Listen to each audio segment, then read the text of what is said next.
श्रीराम समर्थ. भगवंताचे अनुसंधान राखावे. फार दिवस वापरून जोडा फाटला की तो दुरुस्त केला तरी पुन्हा पुन्हा फाटतोच. तसेच शरीराचे आहे. शरीर जीर्ण झाल्यावर त्याला काही ना काहीतरी होतच राहते. दुरुस्त केलेल्या जोड्यातला एखादा खिळा जर पायाला टोचू लागला तर मात्र त्याला जपावे लागते. तसे आजारपणामुळे मनाला टोचणी लागली तर जपावे आणि त्याचा मनावर परिणाम होऊ देऊ नये.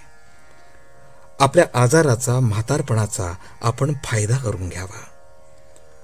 एखादी शहाणी सुगरणबाई ज्याप्रमाणे कोंड्याचा मांडा करते त्याप्रमाणे आपण आपल्या दुखण्यामधून भगवंताचे अनुसंधान टिकवायला शिकले पाहिजे. अनुसंधानात असले की प्रपंचात मजा आहे.